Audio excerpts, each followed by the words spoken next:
Muy buenos días. Muchísimas gracias a todos ustedes por estar en esta mañana con nosotros. En los próximos minutos vamos a abordar un tema como es la medicina predictiva, concretamente en el umbral o no, ya lo veremos a lo largo del debate, de la medicina predictiva. No hace mucho tiempo, no llega prácticamente una década, irrumpe en el mundo de la medicina la secuenciación del genoma humano. En estos últimos años hemos visto cómo el conocimiento se ha multiplicado exponencialmente gracias a las nuevas tecnologías, a la mayor accesibilidad de las nuevas tecnologías, que hacen que este tipo de conocimiento impensable no hace mucho, ahora mismo esté prácticamente ya en nuestro día a día. Hay un mundo ligado a la investigación, con una gran cantidad de conocimiento que ahora mismo la comunidad científica, trabajando todos al mismo tiempo, no somos capaces ni siquiera de ordenar, clasificar y cuanto mucho menos encontrar el valor y la utilidad clínica del mismo. Esta misma información llega en tiempo real ahora mismo al ciudadano, al paciente, y en medio de todo esto surgen grandes dudas de cómo este conocimiento impacta en el diagnóstico y el tratamiento de enfermedades hasta ahora desconocidas, en grupos de enfermedades que tradicionalmente no teníamos remedios para ellas. Y en medio de todo esto, alguien tiene que ayudarnos a controlar en el sentido de difusión, diseminación, digestión de toda la comunicación. Ahí está el mundo del periodismo sanitario. En definitiva, información muy sensible en tiempo real, accesible a todo el mundo, pero entre que una novedad científica ve la luz hasta que puede ser usada de manera regular e impacta en la práctica clínica pueden pasar 10-12 años.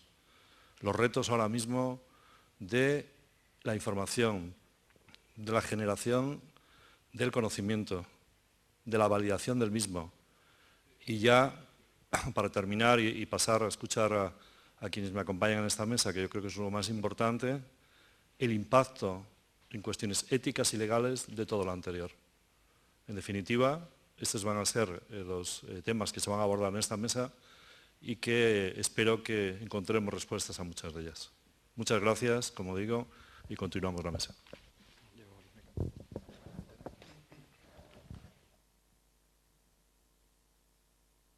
¿Se me escucha? Muchas gracias.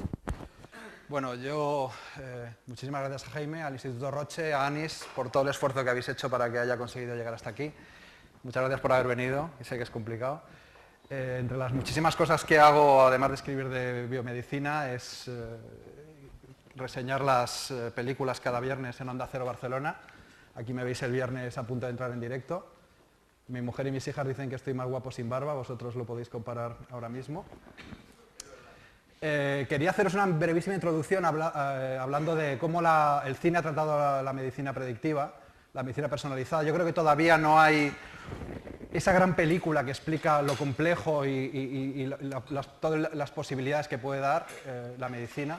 Yo diferenciaría tres tipos de películas: las historias familiares sobre padres que encuentran que sus hijos tienen algún tipo de enfermedad y ellos se lanzan a buscar tratamientos, la ciencia ficción y el terror. En la primera categoría destaca el caso de John y Eileen Crowley, no sé si lo conocéis. John era directivo de Bristol Myers y a sus dos hijos les diagnosticaron enfermedad de Pompe y él decidió montar una startup para encontrar una cura para sus hijos. Escribió junto a Gitand este libro que se llama La cura. En pequeñito el subtítulo es cómo un padre levantó una compañía de 100 millones de dólares y puso patas arriba a la industria farmacéutica para encontrar una cura para sus hijos. Harrison Ford leyó el libro, lo compró, se rodó una película con Brendan Fraser. Aquí veis a Harrison Ford haciendo de científico. No se ve muy bien, abajo tenéis a la familia real y arriba a Brendan Fraser con los niños que hacen la película. En este caso fue un caso exitoso porque al final efectivamente salió una molécula y los niños siguen vivos pese a que la esperanza de vida de los enfermos de Pompe pues es apenas 6-8 años. Otro caso es El aceite de la vida, Lorenzo Soil, no sé si la conocéis también, es una película de hace unos 20 años con Nick Nolte y Susan Sarandon. Este es el caso de los O'Donnell, los tenéis a la derecha, abajo tenéis a Susan Sarandon con Micaela O'Donnell, la madre auténtica. En este caso ellos también, el niño tenía adrenoleucodistrofia y consiguieron desarrollar un tratamiento que prolongó la esperanza de vida del niño, que era de 8 años, como veis llegó a vivir 30, murió en 2008, allí lo veis con su padre arriba a la derecha. Sin embargo, la evidencia científica del aceite de Lorenzo está cuestionada, hay varios papers aquí que dan resultados que no acaban de ser todo lo buenos, aunque pese a que la película da el mensaje de que efectivamente es una cura, pero la evidencia científica no lo ha respaldado. Está dirigida por George Miller, por el director de Mad Max, que él era médico, de hecho pagó Mad Max trabajando en urgencias de un hospital en Australia y está muy bien contado desde el punto de vista médico, aunque luego finalmente se sigue investigando en este campo, pero no se acaba de encontrar la cura definitiva. En el caso de la ciencia ficción hay una película de este año que me gusta mucho, Elysium, no sé si la habéis visto, de Neil Blomkamp.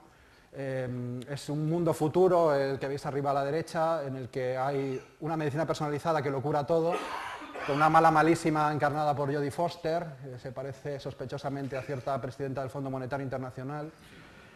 Con Matt Damon, Matt Damon tiene un accidente y tiene que viajar a Elysium para curarse, porque hay esta máquina que veis aquí, es una especie de TAC, o de PET TAC, que cura a la gente, la pasa y con terapia génica la cura instantáneamente.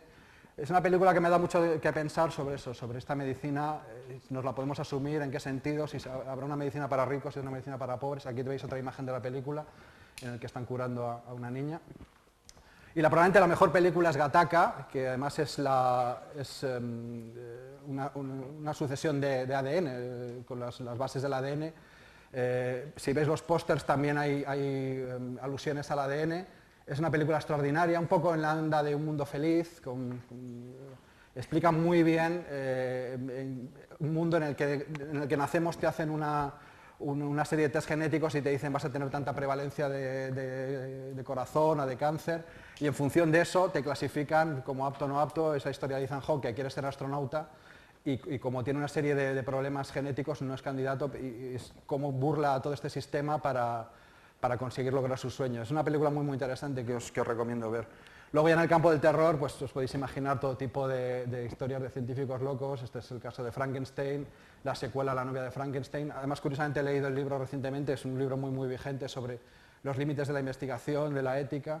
La isla del Dr. Moreau, con Marlon Brando ya muy de capa caída, con también experimentos genéticos. Y puede parecernos que está muy alejado, pero tampoco hace tanto tiempo esta secta tan curiosa que parece una panda de zumbados de los años 50, los raelianos, anunciaron que habían clonado un ser humano y bueno, en parte hay que hacer autocrítica, ¿no? Nosotros le dimos mucho bombo a estos pirados, sin ningún tipo de demostración, dijeron que para proteger la intimidad del niño, etcétera, que lo habían clonado y que iban a hacer una secta para viajar al espacio, etcétera.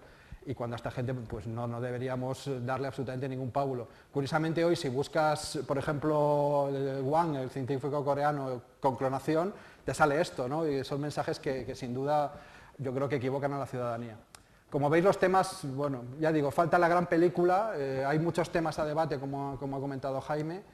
A mí se me ocurren todas estas: cómo está implantada la medicina personalizada, cómo llegará a estar implantada, cómo cambiará la asistencia, cómo se redefinirá el papel del médico y el paciente, los pacientes empoderados, hasta qué punto, como os comentaba en las primeras películas, son los propios familiares los que impulsan la investigación, pero se involucran, incluso obvian mensajes de los médicos.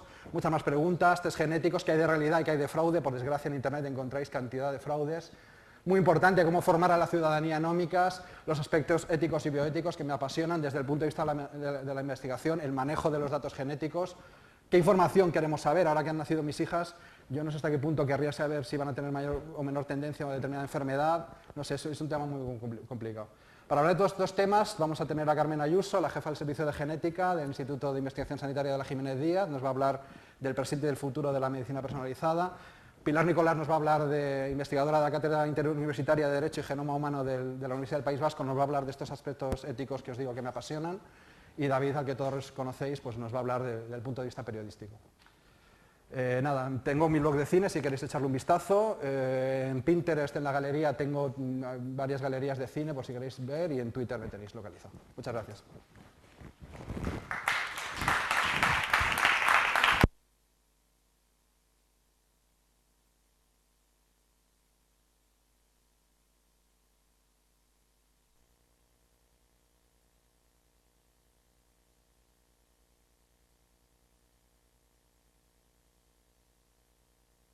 No sabemos hablar sin PowerPoint, así que por eso he pedido permiso también.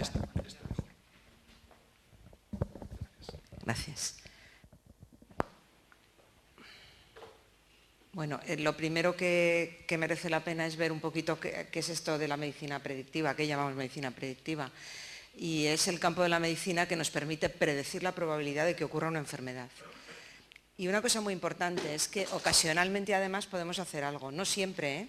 Hay mucho conocimiento que todavía no nos permite hacer nada por la situación en la que está la medicina actualmente, pero a veces sí, podemos prevenir la aparición de la enfermedad sabiendo que podría ocurrir o incluso disminuir su impacto sobre el paciente.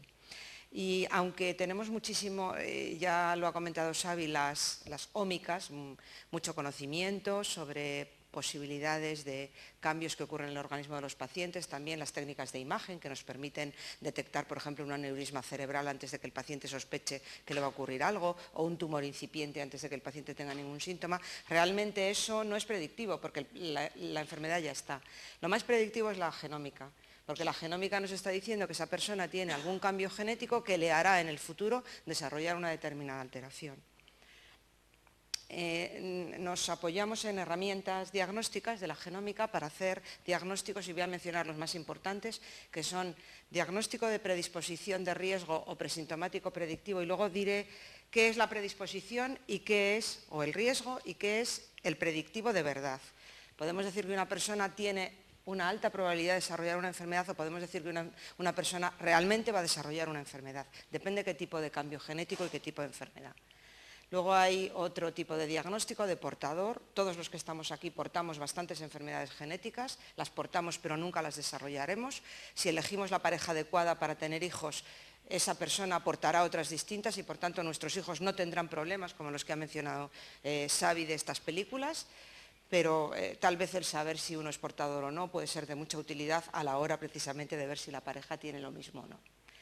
Y un campo muy importante, que ya es una realidad, esto no es futurible, es lo que es el diagnóstico farmacogenético y farmacogenómico, que sobre una persona que ya tiene una determinada patología, haciendo determinados análisis podemos saber clasificar y diagnosticar mejor la enfermedad, elegir el tratamiento, predecir su respuesta y la evolución. Luego hay todos estos otros diagnósticos que ya están implantados absolutamente en la práctica, que pueden tener algo que ver con esto, pero que no mencionaré: el preconcepcional, el prenatal, el cribado neonatal. El cribado neonatal, por ejemplo, es una medicina predictiva que estamos utilizando desde hace muchos años, que nuestros hijos la hemos hecho, y que dice que antes de que ese niño desarrolle ningún síntoma podría tener una determinada enfermedad metabólica y podemos hacer algo para evitar que la desarrolle. Bueno, me voy a centrar en lo que es la medicina de verdad predictiva o presintomática o de riesgo, y simplemente para que veáis cosas un poquito mediáticas que pueden llegar a la población y que tienen su interés, es que hoy en día ya haciendo unos poquitos análisis genéticos sobre una muestra podemos saber esa muestra si pertenece a un individuo que tiene los ojos claros u oscuros. Incluso ya se pueden hacer predicciones sobre índice de masa corporal, y esto, por ejemplo, en la medicina forense es importantísimo, porque ya no solamente sabemos si la muestra era del asesino potencial que tenemos entre los sospechosos o no, sino qué aspecto físico puede tener el asesino. A ver si soy capaz de mover la siguiente. Bueno. Respecto de la medicina predictiva en general, os decía que hay dos grandes categorías que no tenemos que olvidar ni confundir. Uno son las enfermedades mendelianas, todos los ejemplos que ha citado antes Xavi. Es decir, una mutación en un gen que produce una enfermedad sí o sí. Y eso provocan lo que se llaman enfermedades raras. Sabéis que estamos en el año de las enfermedades raras en España, y esas enfermedades raras afectan a un porcentaje muy importante de la población, individualmente muy poco, pero colectivamente entre el 4 y el 8%. Si yo hago un análisis en base a una enfermedad rara y le digo a un individuo que la va a desarrollar, la probabilidad de que la desarrolle es elevadísima, a veces del 100%. Mientras que hay un grupo muy importante, las enfermedades comunes, todas las que vamos a tener todos a lo largo de nuestra vida, que hay una serie de factores genéticos, pero hay muchísimos factores que no son genéticos, que son de estilo de vida, ambientales, etc. Por tanto, aunque yo detecte estos factores genéticos, el riesgo, a la persona le estoy dando un riesgo, no le estoy dando una predicción absoluta de que vaya a desarrollar la enfermedad. Para las primeras, para las enfermedades mendelianas, el riesgo es muy alto y, digamos, las condiciones en las cuales yo tengo que hacer ese tipo de medicina predictiva son muy estrictas desde el punto de vista ético y legal, y las recomendaciones son muy amplias. Y, como digo, muy estrictas. Por ejemplo, aquí os pongo las recomendaciones que se recogen de las sociedades americanas de oncología o de la Sociedad de Enfermedad de Huntington, que dice que tiene que haber un equipo multidisciplinar, que tiene que haber una información previa, consejo genético, consentimiento, que los controles de calidad de los laboratorios tienen que ser muy estrictos y que después de revelar el resultado tiene que haber un seguimiento y, por supuesto, que todo esto tiene que hacerse con la debida confidencialidad. Pero de eso seguro que la profesora Pilar Nicolás hablará en detalle. Bueno, os traigo también a colación otro asunto que nos trae un poco en jaque a los genetistas ahora mismo a nivel internacional. Es esta recomendación del Colegio de Genetistas Médicos Americanos que ha aparecido este año, que dice: si yo hago un estudio a un paciente, un estudio de genoma completo, para ver una determinada enfermedad, yo le estoy secuenciando el genoma completo. Ahí va a haber otra serie de resultados. ¿Los debo dar? ¿No los debo dar? Ellos dicen que sí, que por lo menos para 56 genes hay que decirlo porque son genes sobre los cuales, si hay una mutación, se podría actuar. Os pongo un ejemplo de una enfermedad, que es una enfermedad que produce muerte súbita, en la cual os voy a poner 20 o 30 segundos de un vídeo para que veáis a lo que me refiero. Las personas que tienen este tipo de mutaciones, si desarrollan una actividad deportiva de élite, pueden sufrir muerte súbita, y todos los años hay 20 y tantas muertes súbitas en la cancha deportiva, y casi todas ellas están debidas a mutaciones en estos genes. Si detectamos anticipadamente que una persona tiene una mutación de este tipo, aparte de recomendarle que no haga actividades así, probablemente podemos hacer algo más, como es, por ejemplo, implantarle un desfibrilador o ponerle un tratamiento adecuado para evitarle esto. De manera que, como veis, la medicina predictiva nos permite hacer más cosas. Hay un debate sobre si esto se debe hacer o no se debe de hacer en estos momentos, pero realmente esto es para que veáis que esto puede tener repercusiones en la salud de las personas. Y aquí os presento otra cosa que es, eso es lo que os presenté antes, es para las enfermedades mendelianas, las monogénicas. Para las enfermedades multifactoriales y para sufrir un infarto, si yo no tengo una mutación de estas, ¿hay algún procedimiento para predecirlo? Bueno, pues casi todos los intentos que se han hecho para detectar cambios genéticos que sirven para predecir esto, la verdad es que son todavía muy pobres, ¿eh? Nos dan una predicción muy baja, de muy poco rigor. Otra cosa que se puede hacer es saber si yo soy portador o no de una enfermedad para, como decía, ver si mi pareja también lo será. Y esto se está haciendo ya en Estados Unidos para un grupito de 400 y pico genes. Os recuerdo que los humanos tenemos 20 y tantos mil. Genes que son muy importantes, que producen enfermedades muy incapacitantes, y se ha visto que para estos 400 y pico, de promedio, todas las personas portamos unos 3. Si tenemos suerte y nuestra pareja porta otros 3 distintos, pues no pasa nada. El campo en el que realmente ya estamos inmersos es el campo de la farmacogenética, y esto es pues porque hay muchos cambios genéticos que nos hacen que metabolicemos de manera distinta los medicamentos, y por eso reaccionamos de forma diferente según el medicamento que se nos suministre, y podemos o bien tener efectos adversos o no servirnos para nada el tratamiento. Y de ahí ha surgido un campo de la medicina, que es la farmacogenética y la farmacogenómica, que tiene por objeto identificar marcadores pronósticos y predictivos de la enfermedad, ver mutaciones que pueden estar en un tumor, por ejemplo, o en un tejido inflamado, y que nos pueden permitir saber si hay efectivamente algún cambio específico que deberíamos de tratar para curar la enfermedad. Aquí os pongo, esto no tiene mucha importancia, pero os pongo, por ejemplo, para la leucemia aguda no linfoblástica, pues hay marcadores cromosómicos que son de pronóstico, pero que a su vez están ligados a determinados fármacos que atacan directamente, por decirlo de una manera gráfica, la mutación causal. Y como veis aquí, para muchísimos tumores esto es ya una realidad. Hay cambios farmacogenéticos que tenemos desde que nacimos y que nos hacen metabolizar mal los medicamentos que se nos suministran, por ejemplo, estos cambios que os digo aquí, que tienen que ver con tratamiento anticoagulante, con tratamiento, por ejemplo, inmunosupresor, etcétera. Y luego hay algunos cambios que vamos a sufrir a lo largo de nuestra vida si tenemos una enfermedad, y que van a ocurrir en los propios tumores, por ejemplo, y que lo que van a hacer es que nos van a hacer que podamos o no ser tratados de una determinada manera. Aquí hay, por ejemplo, un kit diagnóstico para predecir la respuesta al tratamiento en cáncer de mama. Y bueno, esto es ya un poco lo que podríamos hacer. Esto es una publicación de un trabajo experimental, todavía no se está haciendo en la práctica, pero es seguir a un individuo durante un periodo de 2 años haciéndole pruebas ómicas repetidas. Y esto se lo hizo un investigador, se lo hizo él mismo, y entonces gracias a eso pudo detectar que tenía predisposición genética a padecer diabetes, tuvo 2 infecciones víricas, después de las cuales sufrió una elevación de la glucemia, y él, que no tenía ningún antecedente familiar, gracias a este seguimiento pudo ponerse en tratamiento precozmente mucho antes de lo que hubiera sido lo normal, que hubiera sido en sus seguimientos de empresa. Bueno, ¿qué problemas plantea esto? Yo solamente los voy a esbozar. En primer lugar serían los controles de calidad. Hay muchos laboratorios que hacen esto y lo ofrecen incluso al público sin ningún control en absoluto. La regulación legal de cómo se toman las muestras y cómo, de eso hablará Pilar, confidencialidad, qué hacemos con los menores, cómo se le traslada la información al sujeto a través de un procedimiento que ya está establecido, que es el consejo genético y previo consentimiento informado, y un poco en qué contexto se puede hacer esto, y hay bastantes guías. Lo que dicen los expertos que analizan esta situación es que realmente todavía hay mucha información, ya lo ha comentado Jaime, la tecnología es una verdadera revolución lo que nos está permitiendo hacer, se pueden hacer genomas en un tiempo bastante rápido.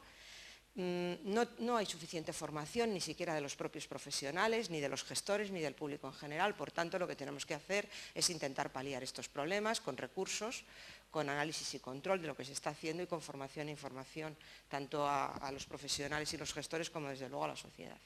Y nada más. Muchas gracias.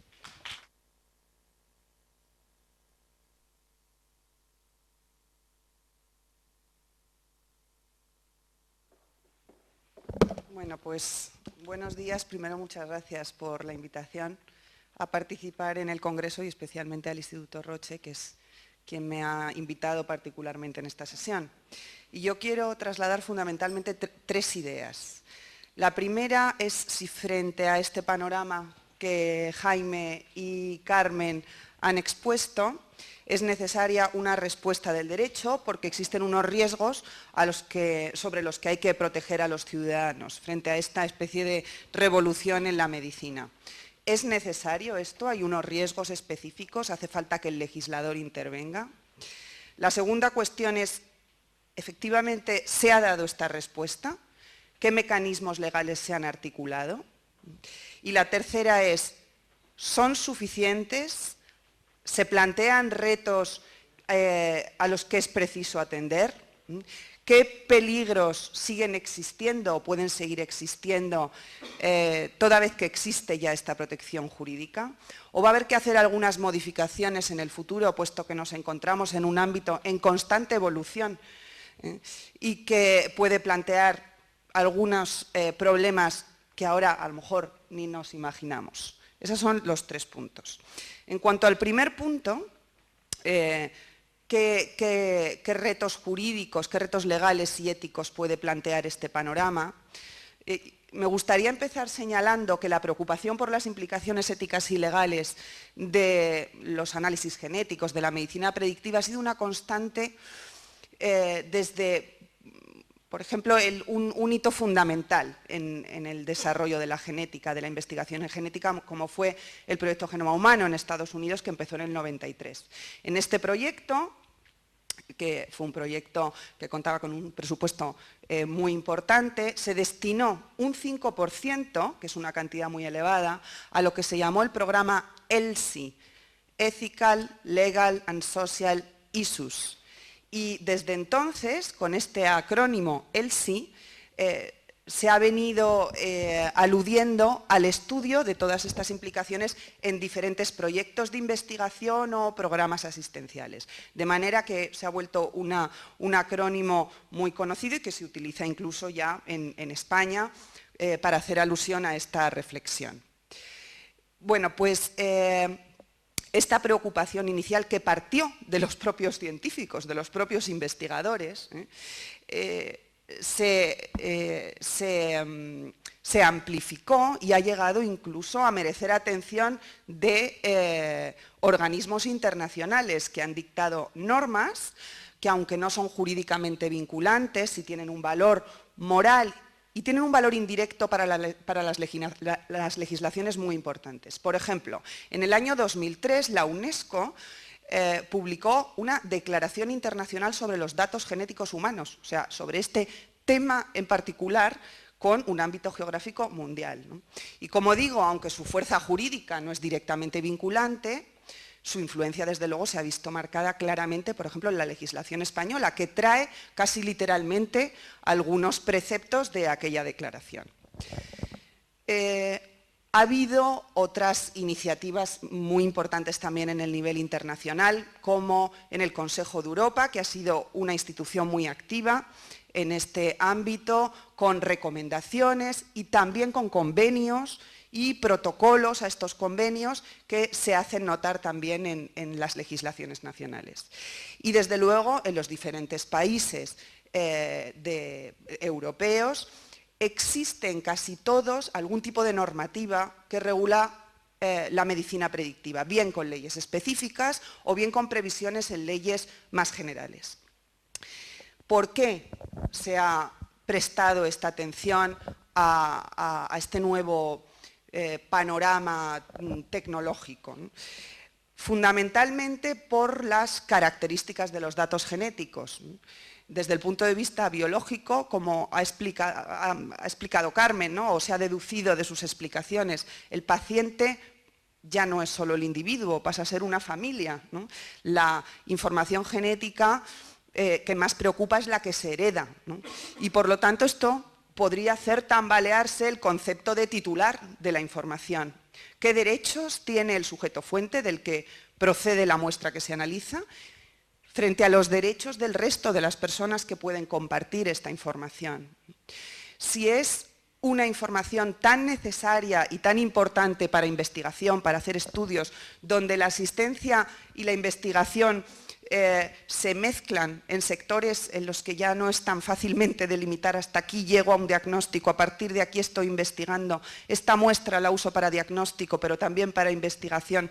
Si esta información es tan necesaria también para la investigación, existe un cierto deber moral de solidaridad como para compartir esa información en proyectos. Y cómo me tienen que informar, es decir, el tema de la titularidad y de los intereses que giran alrededor de la información es peculiar, es un poco distinta a la que nos hace pensar cuando hablamos de otros datos de salud, ¿no? Son datos que aportan información de asintomáticos, de personas que incluso a lo mejor no tienen ningún síntoma, ¿no? Con lo cual puede ser muy fácilmente que ni se esperen encontrar esa información, se les da información sobre algo que no habían pedido, que no sospechaban. Es información además que se mantiene igual a lo largo de la vida, digo, esta información genética en la línea germinal, información hereditaria, de manera que es la que se obtiene incluso en estado embrionario, pero también de menores o incluso de fallecidos, las muestras se almacenan y luego puede ser interesante acudir a muestras de fallecidos en estudios familiares, por ejemplo. De manera que la pérdida de control de las personas en relación con su información puede ser mayor. O pueden surgir nuevas probabilidades de discriminación. Vamos a seleccionar individuos para un trabajo o para concertar un seguro, no en función de que estén enfermos, sino en función de las probabilidades que haya de estar enfermos, ¿no? Cosa que en realidad se hace, ¿no? En los seguros se evalúan los riesgos. Se deben evaluar, es ético y legal evaluar también los riesgos genéticos. De manera que a grandes rasgos podríamos decir que el carácter de los datos genéticos, las implicaciones para la autonomía de los sujetos, la complejidad en estas técnicas, ¿no? que hace, como digo, a veces mezclar cuestiones que se encuentran en estadio de investigación a cuestiones que están verdaderamente validadas, la calidad y la regulación del contexto en que se tienen que llevar a cabo, estas cuestiones en síntesis son las que justifican una atención específica desde el punto de vista ético y legal. Solo quiero hacer un apunte y es que en todas las legislaciones se ha diferenciado muy claramente el contexto de los análisis genéticos en el ámbito de la salud, ya sea desde un punto de vista asistencial o de investigación, al que se ha referido Carmen, del análisis genético puramente identificativo, con fines forenses, de investigación criminal o de identificación de víctimas en catástrofes. Las regulaciones son diferentes, los intereses que giran en torno a estos aspectos son diferentes, y yo solo me voy a referir al que es propio de esta mesa y al que se han referido Carmen y Jaime, o sea, al aspecto de información sobre la salud de los individuos. Y si luego hay preguntas sobre los otros aspectos, más forenses o análisis identificativos, las podremos abordar. ¿Qué respuesta ha habido? ¿Cómo el derecho ha afrontado efectivamente estos retos? En primer lugar, se ha intentado reforzar y garantizar la autonomía de los pacientes, es decir, se ha intentado asegurar que los pacientes son los que tienen un control sobre su información, y antes de realizar un análisis genético hay que preguntar expresamente sobre si ese paciente quiere realizarlo y hay que explicar su significado. Y la ley incluso ha detallado todos los puntos que el paciente tiene que conocer. Por ejemplo, la posibilidad de encontrar descubrimientos inesperados y la posición del paciente en relación con su comunicación. Le vamos a hacer un análisis, podemos encontrar cosas que no nos esperamos. ¿Quiere usted saberlas? Y habrá que respetar su voluntad. O, por ejemplo, cuestiones sobre el destino de las muestras. Después de hacer este análisis, estas muestras se van a destruir o estas muestras se van a destinar a un proyecto de investigación sobre esta enfermedad. ¿Quiere participar? Le informaremos sobre el proyecto. O estas muestras se van a destinar a un biobanco, que es una institución que acoge muestras en general para investigación biomédica, con lo cual el ámbito del consentimiento es mucho más amplio, también existen más garantías. ¿Quiere usted participar en este biobanco? Se le explican las condiciones de conservación, se le explica que podrá revocar su consentimiento en cualquier momento, etc. La información está muy reforzada, el paciente tendrá que firmar ese consentimiento, de manera que se persigue que las personas sepan que se les va a realizar ese análisis y qué significa ese análisis. Se les pregunta también sobre la información a los familiares, es decir, usted es el titular de esta información, punto que ha quedado claro en la legislación, el titular no es la familia, es el sujeto, pero esta información puede tener relevancia para sus familiares. ¿Quiere que informemos a familiares? La decisión es suya.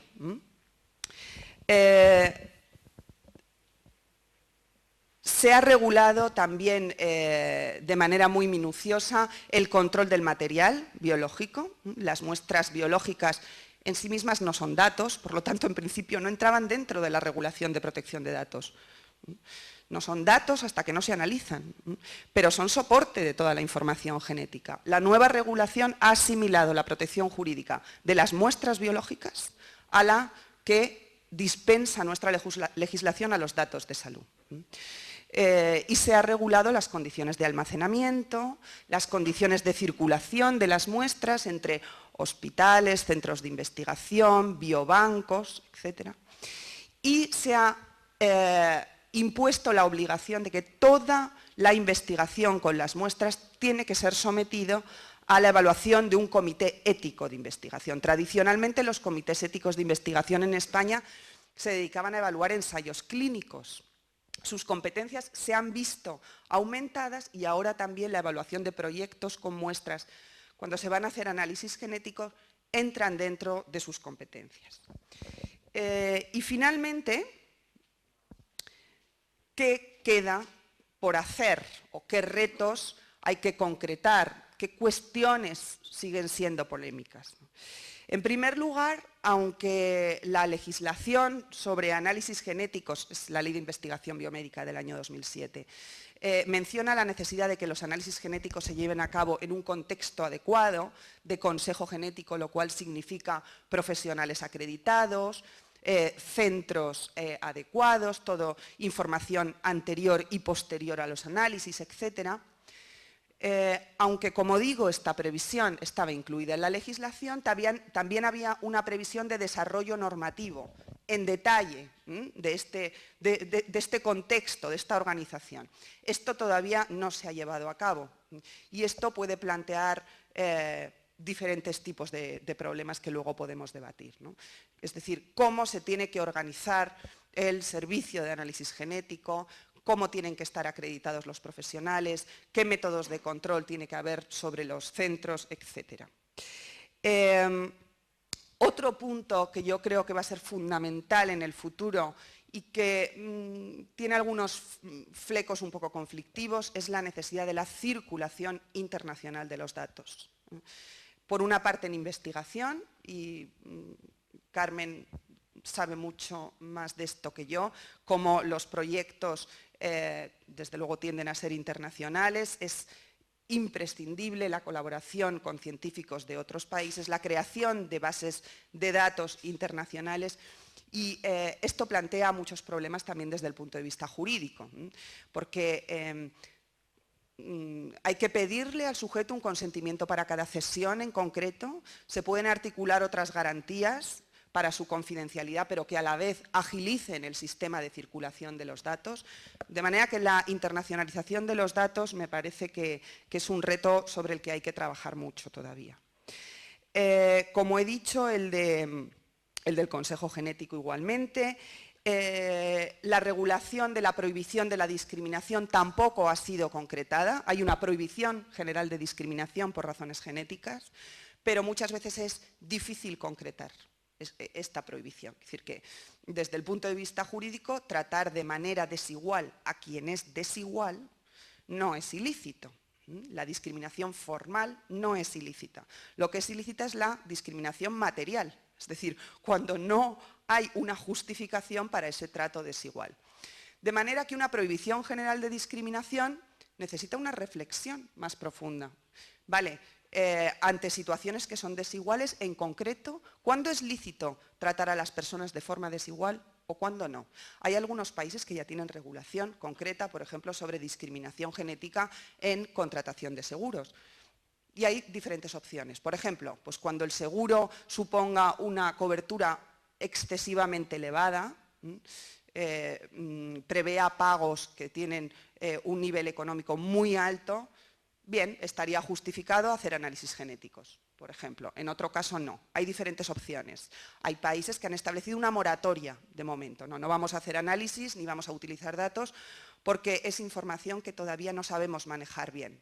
Tampoco se han planteado problemas por parte de los clientes que abusen de su información genética para aprovecharse de las compañías de seguros, de manera que vamos a hacer una moratoria. En España no hay ninguna opción en concreto adoptada, aunque es verdad que dice la ley que los análisis genéticos solo se pueden hacer para detectar enfermedades en un contexto asistencial o respuestas a fármacos en un contexto asistencial o para desarrollar proyectos de investigación acreditados. De manera que la realización de análisis con fines de contratación de seguros no sería lícita, pero ¿y la información que ya se tiene? La gestión de esa información, las preguntas a los posibles clientes sobre esa información. Esto no está resuelto. Y entre otros, otro tema que también me gustaría mencionar, es, porque Carmen ha aludido a él, es el de la gestión de los datos de menores.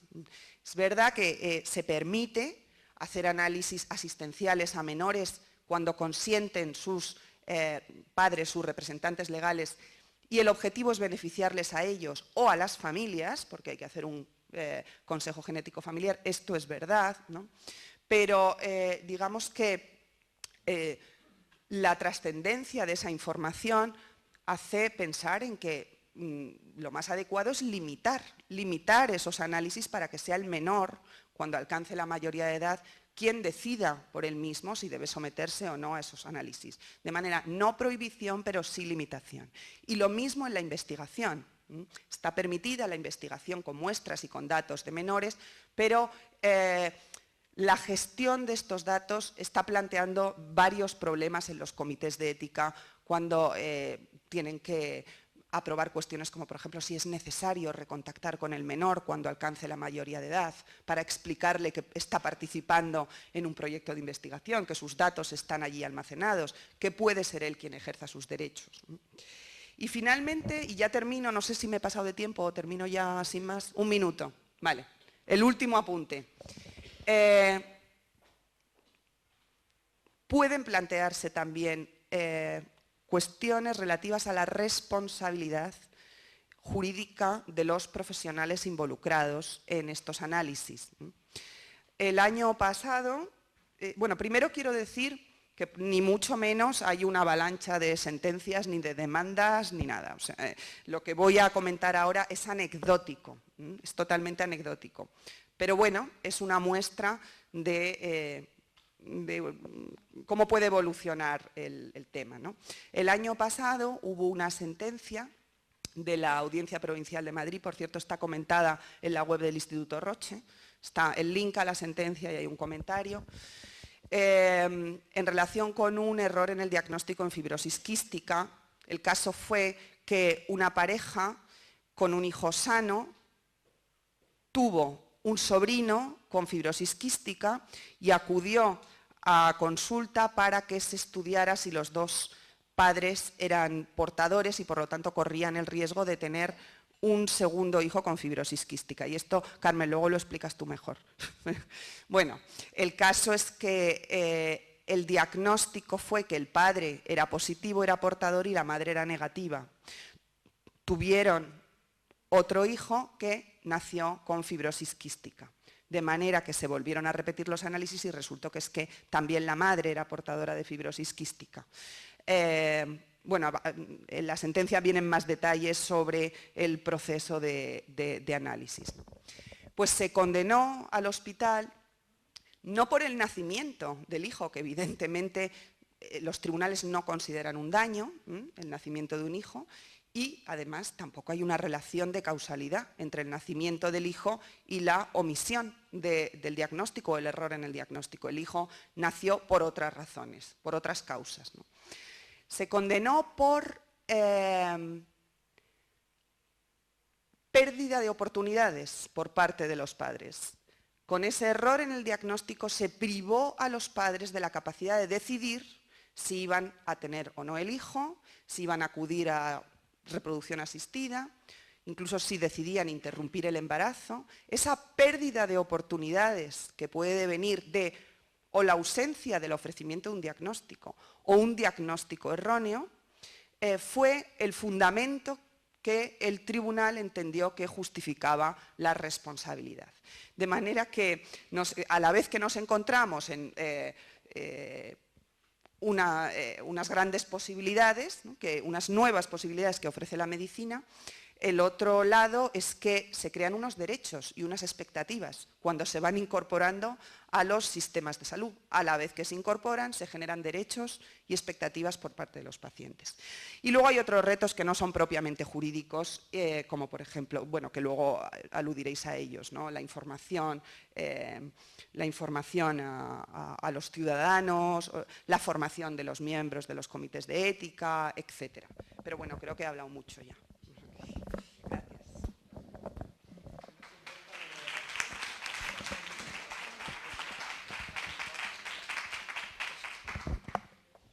¿Sigue encendido? Sí. Bueno, si no os importa, lo voy a hacer aquí para si tengo los papeles a mano. Y perdonad que tengo un poco tomada la voz y no será porque no me fui el primero ayer a la cama. Pero bueno, estas cosas pasan. Carmen nos ha puesto al día de los últimos avances en medicina predictiva y sin embargo es algo que está presente en los inicios de la medicina.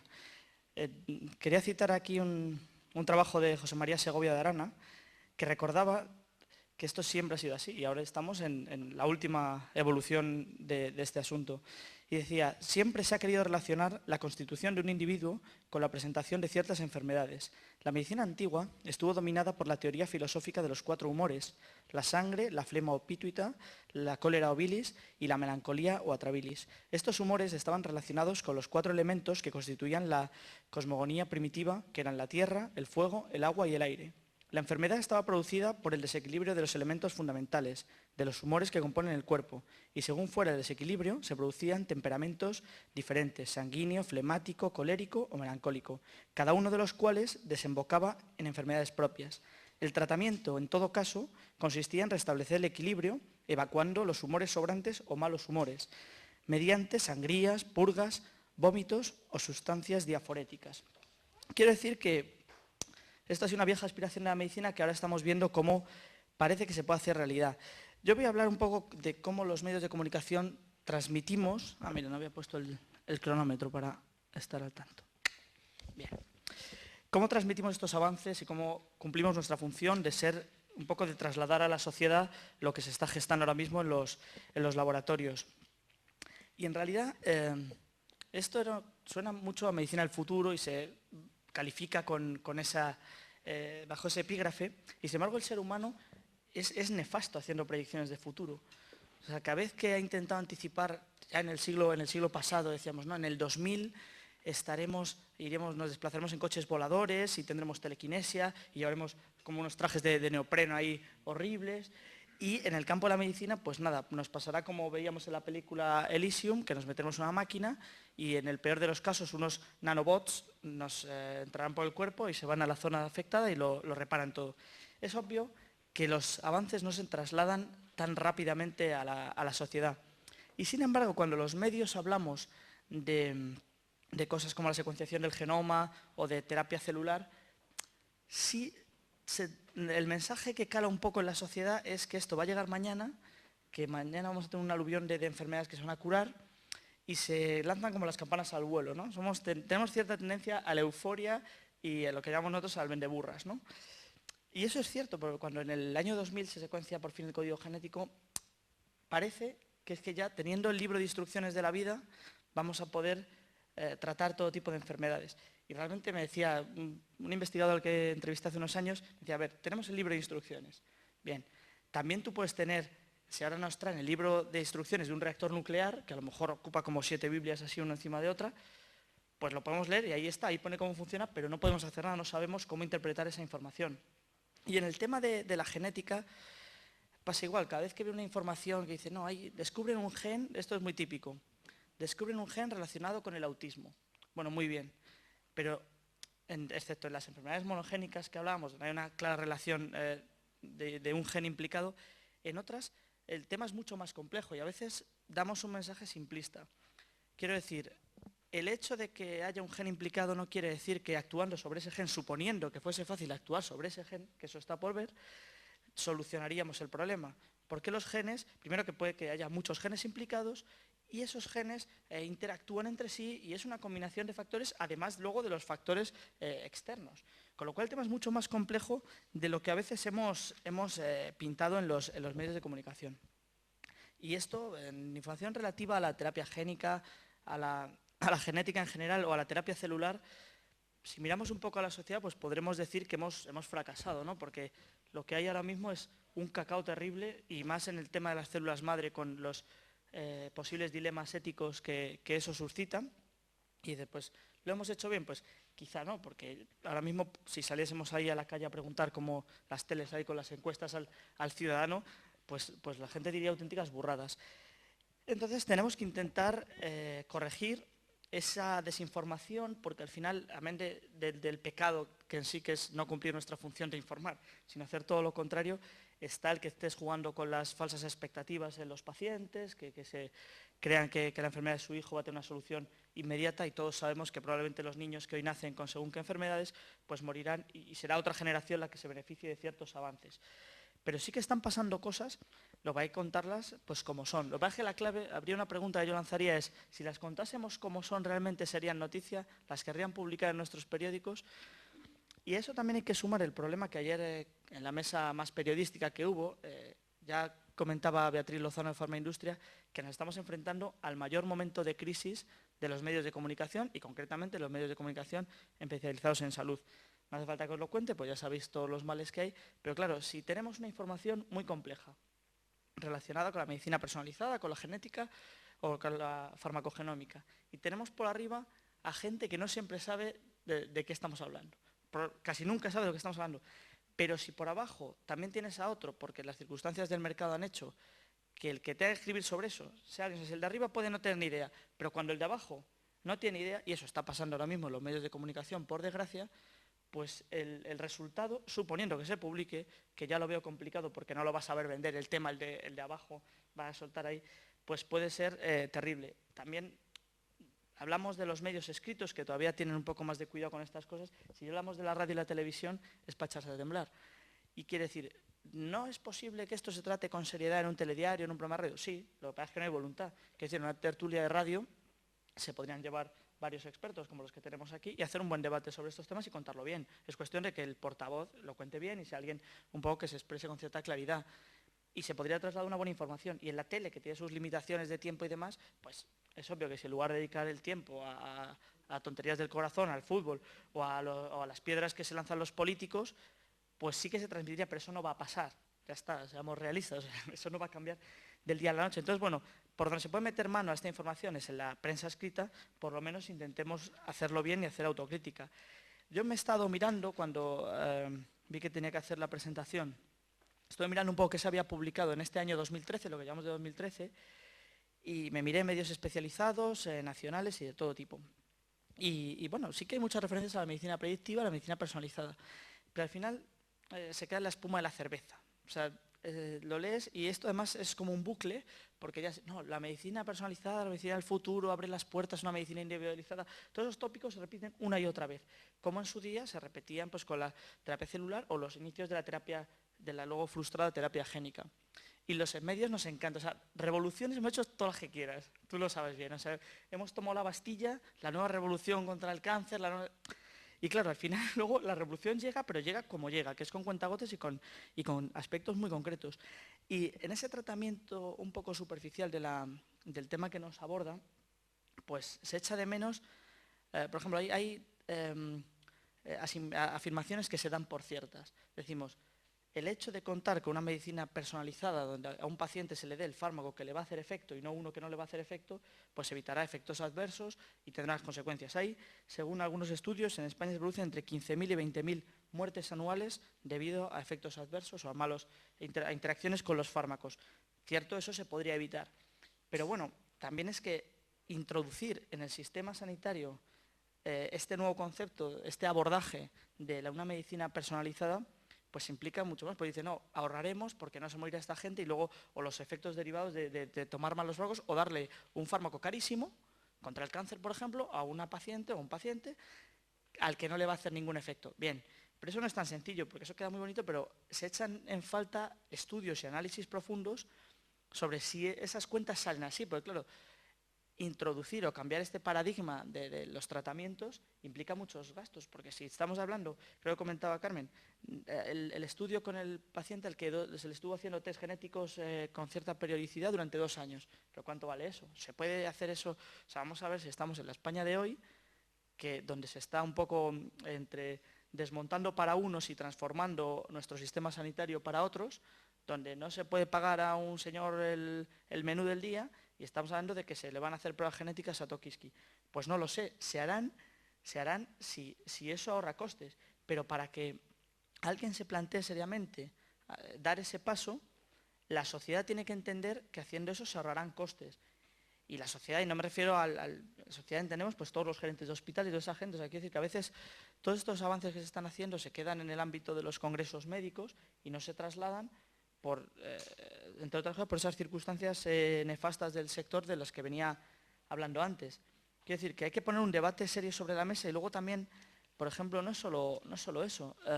Aquí en una entrevista que hizo nuestra compañera Nayara de Correo Farmacéutico a Gabriel Ortobagui, el que era presidente de la Sociedad Americana de Oncología, y él habla, esto está muy bien, o sea, y es donde se está viendo ese tratamiento individualizado en el cáncer. Está bien, pero es que a lo mejor hay que cambiar bastante los parámetros de hacer ensayos clínicos, porque si hay que fragmentar y subdividir tanto el fármaco específico para ese señor y otro diferente para ese señor y otro para esa señora, a lo mejor es que no hay que flexibilizar bastante más los ensayos clínicos y abaratar costes, pues si no la industria es inasumible, o en todo caso será asumible y harán esta medicina personalizada para las enfermedades más prevalentes. Con lo cual hay otra serie de cuestiones que hay que replantearse y que desde luego ahora mismo los medios no están y ni están ni se las espera, como decían con el 23F. Por otra parte también está el asunto de los test genéticos, fraudulentos en su gran mayoría, que se compran por internet. Eso es un peligro y además ahí sí que las televisiones a veces han informado de esos asuntos, porque viene cualquier empresucha y te monta una rueda de prensa y te vende la moto de que con un test genético no sé qué, y las teles van como las moscas a la miel. Y eso es lo que luego llega a la sociedad. Y la gente va y encarga por internet un test que lo manda en un sobre a Estados Unidos y no sé qué, y luego le cuenta una película. Y habría que ver, suponiendo que esos test funcionasen, y si es ético, que lo comentábamos en los aspectos, decirle a una persona, no, usted tiene predisposición al Alzheimer, cosa que, pero bueno, suponiendo que eso fuese así y se pudiese decir categóricamente, ¿y qué? Pues ya le has amargado la vida, o sea, es ético comunicar cierta predisposición sobre una enfermedad sobre la que no se puede actuar, y ya no, si alguien es hipocondríaco, yo creo que no estaría toda la vida preocupado por eso y luego a lo mejor sale a la calle, atropella un coche y adiós. O sea que también hay que ver cómo influye esto en la sociedad. Y por último, no, básicamente no quería robar más tiempo y abordé todo lo que quería y ahora podemos dar paso al debate. Gracias.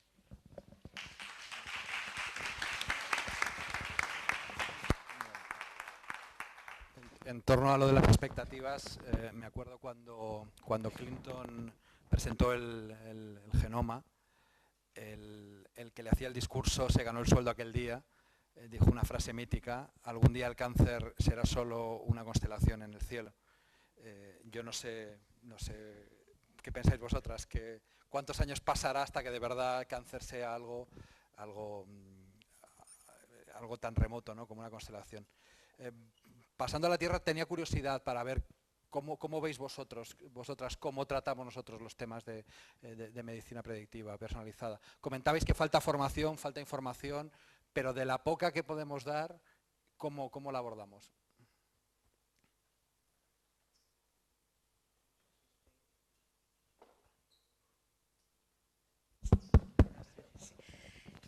Yo creo que en general, yo que soy sin lugar a dudas la persona con más trienios que se sienta en estas mesas ahora, yo he visto una evolución muy favorable respecto del periodismo científico y médico en general en España. Se hace muchísimo mejor, infinitamente mejor periodismo científico actualmente. Es verdad que la crisis nos afecta a todos, también a vuestro colectivo, pero lo cierto es que en general hay bastante más rigor. Bien, es verdad, en los sectores y en las secciones especializadas de los distintos medios. Sí que vemos a veces reflejadas noticias en otras secciones de los periódicos que están hechas con mayor frivolidad. Es verdad que por vuestra profesión yo he intentado siempre entender por qué decís las cosas de una determinada manera. Tenéis que utilizar la inmediatez, un análisis muy superficial de las cosas, tenéis que resaltar cosas que a lo mejor nosotros no sería lo que nos parece más interesante de un hecho, pero eso forma parte de vuestro hacer. A mí, yo en general, como soy una optimista patológica, no veo que la pendiente es creciente a mejor, aunque ahora estéis en un momento un poquito más amargo, ¿no? ¿Cómo lo ves tú, Pilar? Yo es que, lo siento, pero yo no puedo evaluar eso, porque yo soy jurista, entonces yo soy usuaria de esos medios igual que el resto. O sea, yo los utilizo para enterarme. Hombre, a veces llamo a Carmen o a alguien para que me lo explique, pero yo no puedo evaluar si esa información está bien hecha porque... Y desde el punto de vista ético, ¿tú crees que eso sí está bien cubierto? No creo que haya mucha información, ¿no?, sobre las implicaciones éticas y jurídicas cuando surgen estos temas, ni buena ni mala en general, ¿no? No creo que se preste mucha atención a esto, la verdad. No lo he visto mucho. Lo he visto más en otro tipo de, pues en Diario Médico a lo mejor, pero en general en los medios no he visto mucho, no lo veo, ni bien ni mal, pero no, es que no lo he encontrado. Es un aspecto que debería tratarse en una información, sobre todo en una gran cobertura, en un reportaje, debería abordarse el aspecto ético porque tiene muchas aristas y yo creo que a lo mejor el periodista ni piensa en eso. O sea, hay que recordárselo que al tratar este tipo de temas no estaría de más. Quizá tampoco hay muchas fuentes porque o sea, no creo que abunde la gente como tú que te lo puede... Sí, pero vamos, que no es una fuente que esté ahí a mano y a la prisa que vamos, yo creo que es la típica fuente que se te cae por el camino. De hecho, la semana pasada se publicó la revisión de Helsinki y apenas ha salido en ningún lado, ¿verdad? Es un tema, a mí me asombra, ¿no? En Diario Médico están preparando un tema, pero no. Yo he no ha escrito esta salido semana, más. pero buscaba información y apenas sí ha salido el tema. Me preguntan del público, para la doctora Ayuso, la falta de formación de los profesionales en genómica. ¿Quién debe formar a estos profesionales? ¿Quién a los periodistas? ¿Administración, sociedades científicas, industria? La pregunta del $1.000.000. Sí, todos. Yo creo que es muy importante que haya diferentes vías de información y que todos los participantes, como se dice, todos los agentes, participen en ese proceso de formación. Desde luego, en las facultades, en la universidad, es el sitio donde ineludiblemente se debe formar a los profesionales también en este ámbito. Y se les forma, recientemente hay una corriente muy importante y se están creando centros para formar, pero más en los aspectos básicos que en los aspectos clínicos. Entonces, una asignatura pendiente que yo aquí no puedo evitar dejar de decir, voy a hablar de mi libro, es la especialidad de genética, que es una asignatura pendiente que tiene la sociedad española, que la tiene también la sociedad griega y ningún otro país europeo la tiene, pero que parece que felizmente al año que viene vamos a poderlo celebrar a bombo y platillo. Y eso ha hecho que la formación de posgrado de la gente que termina la licenciatura de medicina no lleve una formación especializada como un traumatólogo o otro especialista para formarse ahí. Pero todos deben formar. La respuesta es que todos. Bueno, se nos ha ido el tiempo, como siempre. Una última pregunta para Pilar. ¿En qué medida los aspectos éticos pueden condicionar el avance científico de la medicina predictiva? Yo creo que no se plantea como obstáculo, ¿no? Vamos a ver, ahora vamos a evaluar este proyecto al comité y el comité nos lo va a frenar. No son un obstáculo. Lo que hacen es articular medidas para que la misma investigación se lleve a cabo en ciertas condiciones, ¿no? O sea, no es que el proyecto no se pueda hacer, pero es que hay que contactar con los pacientes, ¿no?, cuyas muestras se van a utilizar para explicarles y pedirles el consentimiento, y si alguien no quiere participar, que no participe, por ejemplo. O es que las bases de datos tienen que estar dadas de alta en la Agencia Española de Protección de Datos y tienen que articularse medidas de seguridad. O sea, no es que se obstaculice, es simplemente que se articulen garantías para que lo mismo se haga en unas condiciones que además al final yo creo que son buenas para todos, porque también dan una impresión general de confianza, de seguridad, incluso para los mismos investigadores. Saben a qué atenerse, saben qué tienen que hacer, saben la sensación de que están haciendo las cosas bien. Yo no creo que sea un obstáculo, es un complemento a la investigación. La investigación se tiene que hacer en condiciones técnicas adecuadas y también legales y jurídicas, la misma investigación. Déjame que haga una última pregunta, respuesta telegráfica. ¿La cartera de servicios de la sanidad pública cubre los test genéticos? ¿Quién y para qué puede solicitarlos? El Ministerio de Sanidad ha creado una comisión para analizar esto recientemente y he tenido la oportunidad de participar como experta. Sí cubre los test genéticos. De hecho, está reflejado así en regulación y sí que los cubre. No los predictivos, siempre, en algunos casos sí, pero sí el test genético diagnóstico está cubierto perfectamente. Todos nuestros hijos se han hecho screening neonatal, todas las señoras a partir de cierta edad se han hecho diagnóstico prenatal, está cubierto, organizado y funciona bastante bien. Una última palabra, ¿queréis añadir algo más? Damos por terminado. ¿Sí? Pero de todas maneras, aunque efectivamente cubra test diagnósticos, en cuanto a medicina predictiva, es complicado que ahora mismo que se están frenando tratamientos actuales, probados y eficaces contra enfermedades importantes como el cáncer o la hepatitis, haya financiación para dejar entrar alegremente a según qué test. O sea, que hay que hacer, tiene que estar muy soportada la eficacia, el coste-eficacia de ese tipo de test diagnósticos, y no veo el momento de que ahora se pongan se introduzcan fácilmente en el sistema sanitario. Esto da para otro debate.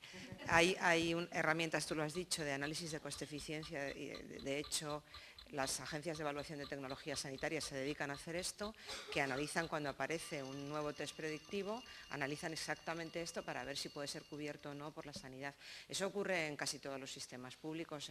Por ejemplo, en el Reino Unido hay recomendaciones para implementar o no determinadas pruebas, no solamente en medicina predictiva, sino de todas en general. Y eso se está empezando a hacer con bastante seriedad también aquí. La palabra para Jaime. Simplemente de la intervención inicial de David ha quedado en el aire un cierto escepticismo entre lo que es la línea que traza la comunidad científica, los avances científicos, y la que luego se refleja a través de los medios de comunicación. Tú referías hacia atrás, tú mirabas hacia atrás y utilizabas tus propios titulares o los de tus propios compañeros para dudar de ahora mismo ese cierto escepticismo. Yo creo que realmente todo esto está cambiando. Efectivamente queda muchísimo por saber, muchísimo por hacer, pero en el día a día ya hay evidencia científica trasladada a la práctica clínica. Por tanto, yo sí que querría trasladar un mensaje de que en esto se está avanzando ya muy mucho y no solamente es utopía. Bueno, pues nada, para concluir, veis que seguiremos debatiendo de esto durante muchos años porque efectivamente estamos en el principio de una gran revolución de la medicina. Muchísimas gracias por estar aquí.